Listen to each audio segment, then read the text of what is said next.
It's a funny thing, isn't it? This whole predicament we find ourselves in, we get born, we arrive in this little body, a 7-pound neonate, as the doctors would say. And if you could be fully conscious in that moment, truly aware, you would know something profound. You would know that you are still you, this vast, aware presence, just temporarily housed in a very small, very loud, and very hungry package. But that's not what happens, is it? The moment we arrive, the world around us starts to tell us a story, a very convincing story. The baby gets hungry and it cries, and everyone rushes around treating the baby, treating the body. It's almost as if you rolled off the assembly line in Detroit, a brand new Chevrolet, shiny and full of potential. You drive it off the lot, and for the rest of your life, everyone you meet, everything you experience, treats you as if you are the Chevrolet. You start to believe it yourself. You develop a whole worldview based on being a Chevrolet. You think you need to park in garages, that you must drive on roads, that your purpose is defined by horsepower and fuel efficiency.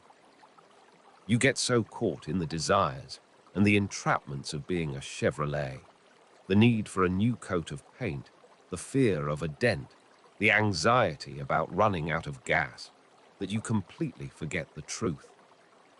You've forgotten that you are the driver. You are the consciousness that is merely experiencing the journey through the car. This forgetting, this bizarre and profound case of mistaken identity, well, that's the whole game. It's what the traditions call the veil of ignorance. It's the dust in our eyes.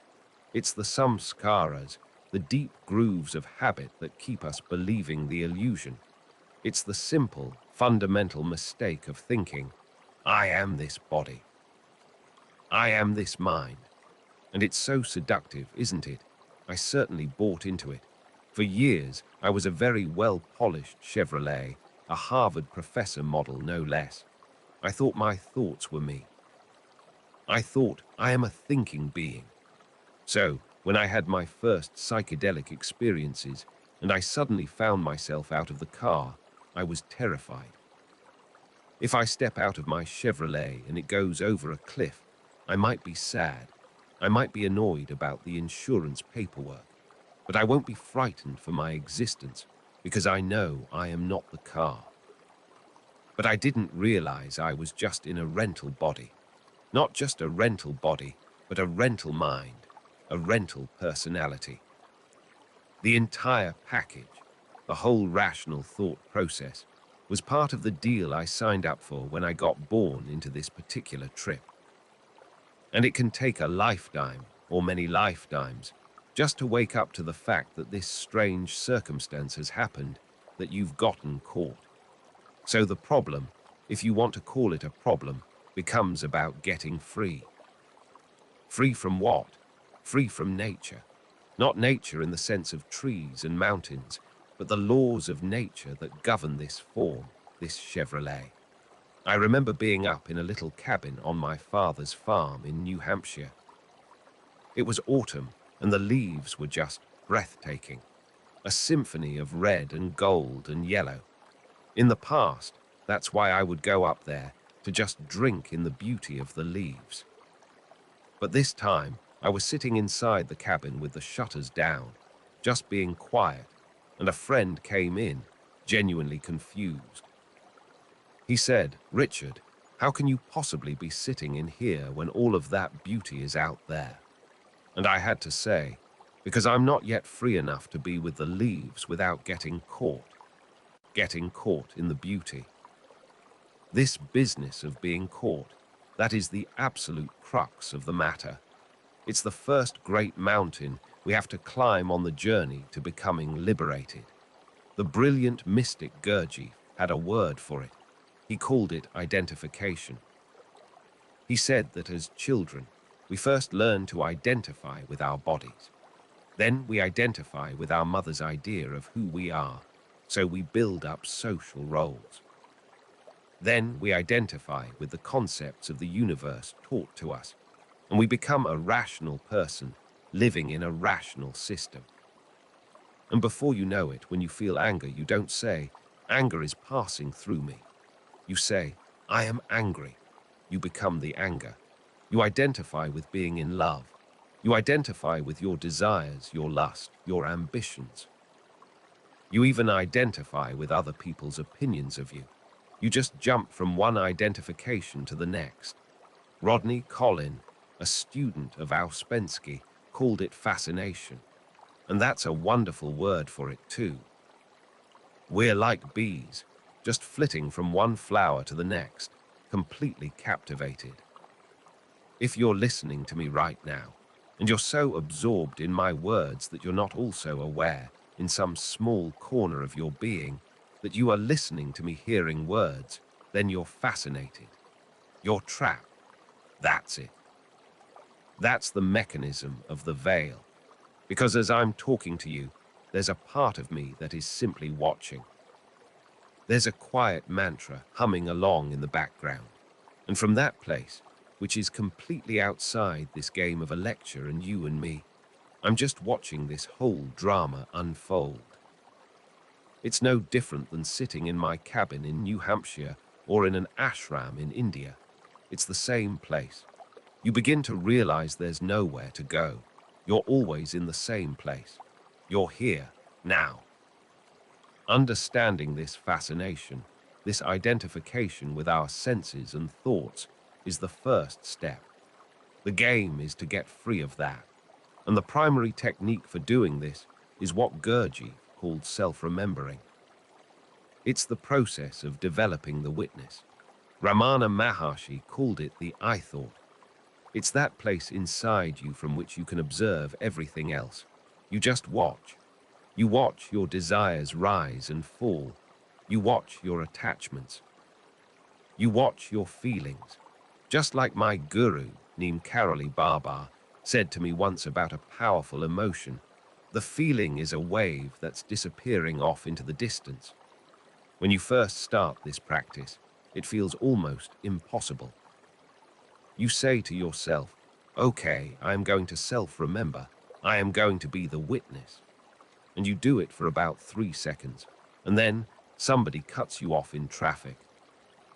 And you completely forget about self-remembering because you're so busy being identified with your outrage. That son of a, I'll show him.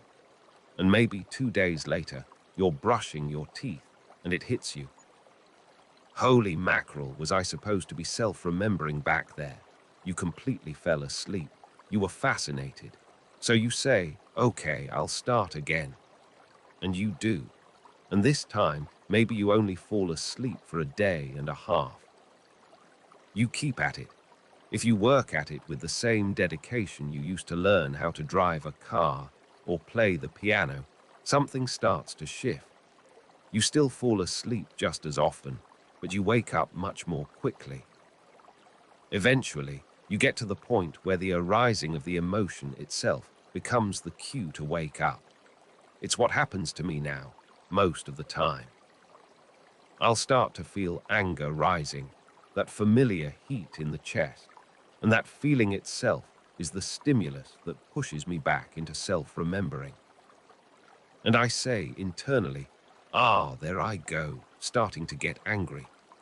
The moment I can say that, the magic has happened. I have just identified myself with the witness, the one who is observing the anger. I am no longer the anger itself. And by doing that, I've just extricated myself from the whole drama. I've unhooked myself from the attachment, and I don't have to ride that wave all the way to the shore of regret. Do you see how that works? It's a tremendously powerful first step. What you're doing is you're just observing that which is in nature, your personality, your thoughts, your emotions, doing its thing. You watch the laws of your own being just as you'd watch an acorn grow into an oak tree. You just watch them. Now, this is a very, very critical point. The witness doesn't do anything. It doesn't judge. It doesn't try to fix things. I've had people come to me, young kids, and they'll say, "Oh, I use the witness." I'm Catholic, and sometimes I masturbate. And then the witness says, "Oh, damn it, you did it again. You're a bad person." And I say, "No, no, my friend, that's not the witness. That's just another part of your mind, the superego, beating you up." The true witness would say, "There I am, masturbating." And then it would say, "And there I am, damning myself for masturbating." The witness is the non-game player. It has no vested interest. It has no morality, no laws, no agenda. It doesn't care what you do. All it does is see. It is the pure, still, silent eye of consciousness. It's always there. So, how do you develop it? There are countless devices, heuristic devices, designed over thousands of years to help us with this. Rodney Collin pointed out that the problem of fascination is that it's always a two-part system. You and the thing you're fascinated with. You and the anger. You and the beautiful sunset. You and the candle flame. You become the thing. He said the trick is to introduce a third thing into the system. Imagine you're doing your yoga asanas, and you always do them alone in your room. It's just you and the poses. But then one day, somebody comes and stands in the corner, just watching you. What happens? Whether you like it or not, your ego is immediately called into play. A part of you is now observing how they are seeing you do your asanas. You've become self-conscious. Now, imagine that the third person in the room isn't just anybody. Imagine it's a perfect mirror. Imagine it's my guru, who has no game going at all. He doesn't care if my downward dog is perfect or wobbly. He's just there, his consciousness simply noting. Doing yoga, that kind of awareness. Rodney Collins says it doesn't matter who you put in there as that third person, as long as you can keep them in your awareness. You can call it the witness. You can call it Buddha consciousness. You can read about the Buddha, think about the Buddha, and keep the presence of the Buddha with you all the time. So that every time you are somewhere, the Buddha is there too. That's your third point. You can do the same with Christ. You can do it with a mantra. All evil vanishes from life for he who keeps the sun in his heart. There it is, the third thing, the sun in your heart. How can I go and do you in when the sun is in my heart?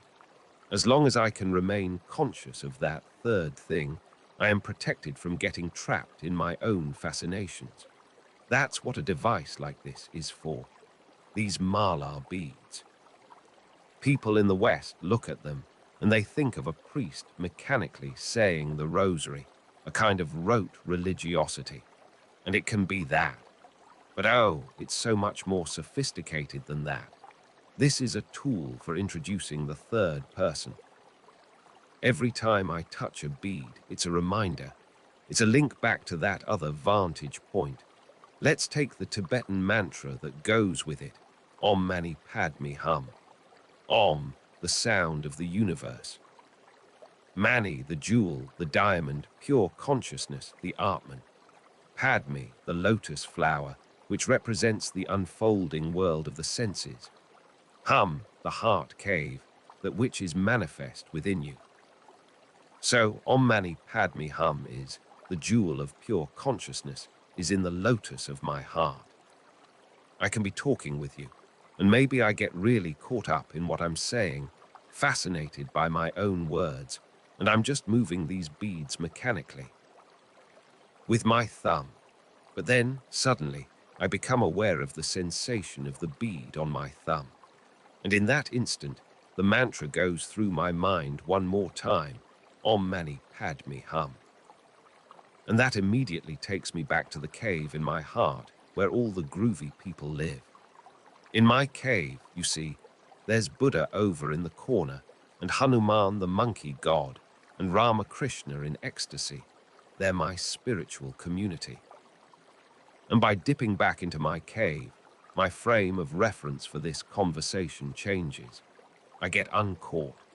This little string of beads is a device that is constantly, gently, pulling me back to that third place. And at the same time, it's a form of worship.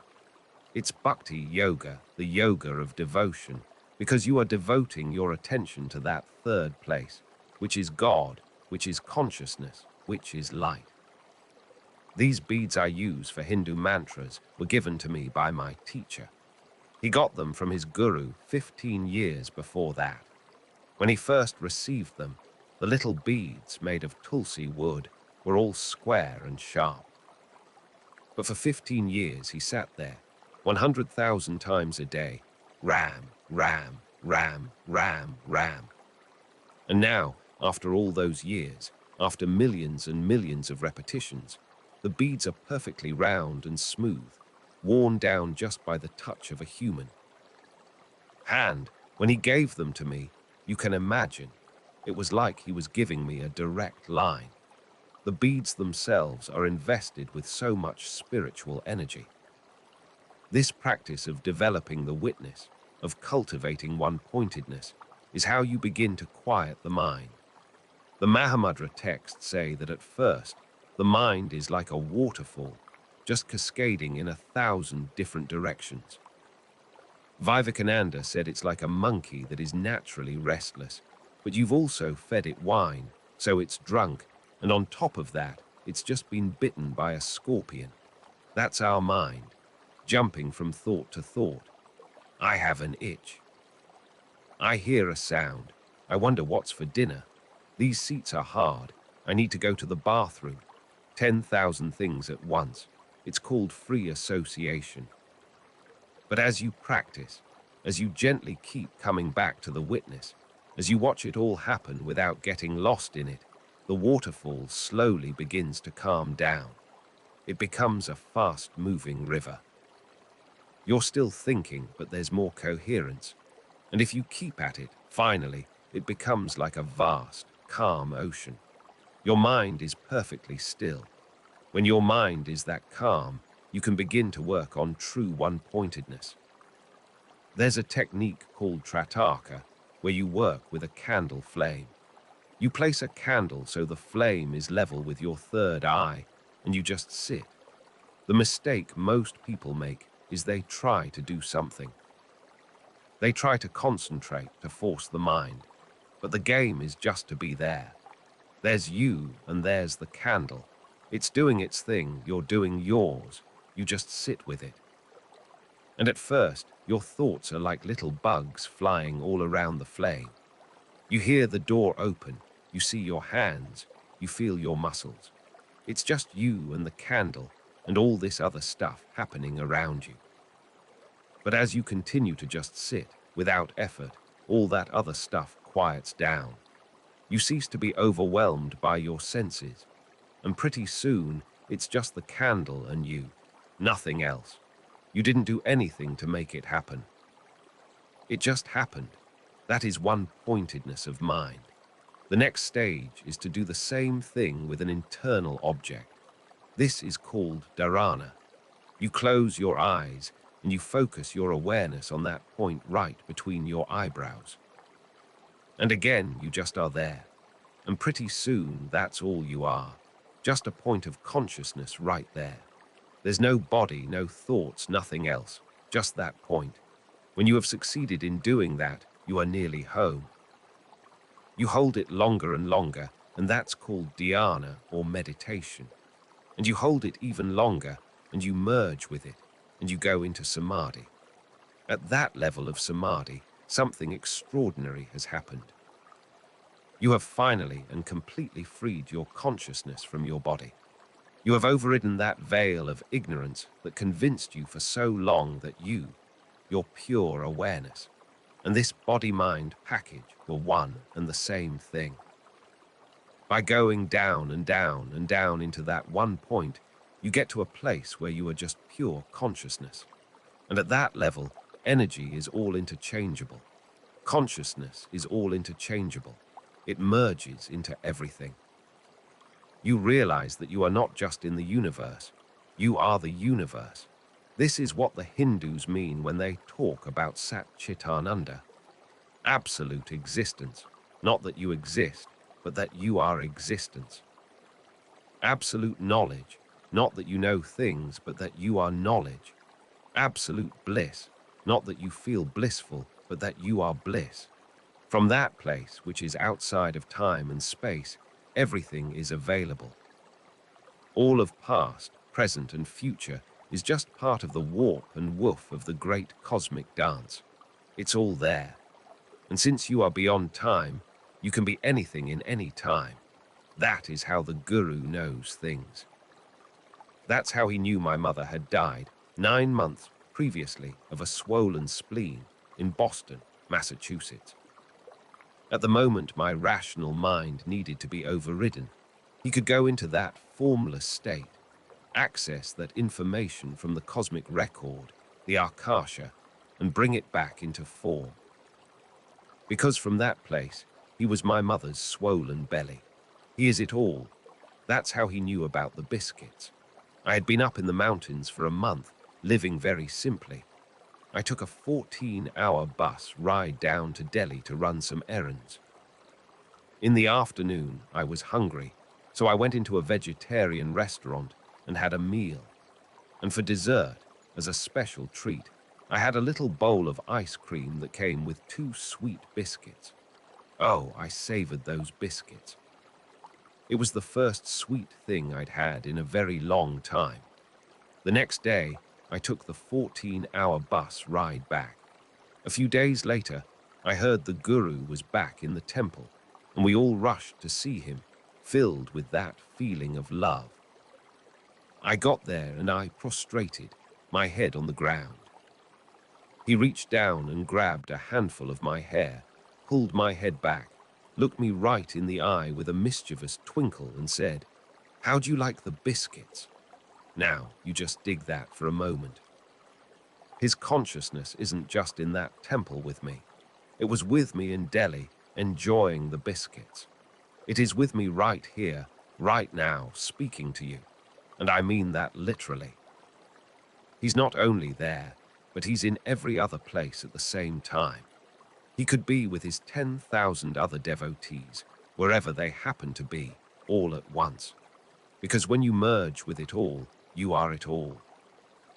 There's no requirement to only be in one place at one time. We in the West can't conceive of what that means because we are so utterly caught in the finite, in the illusion of our separateness, in being the Chevrolet.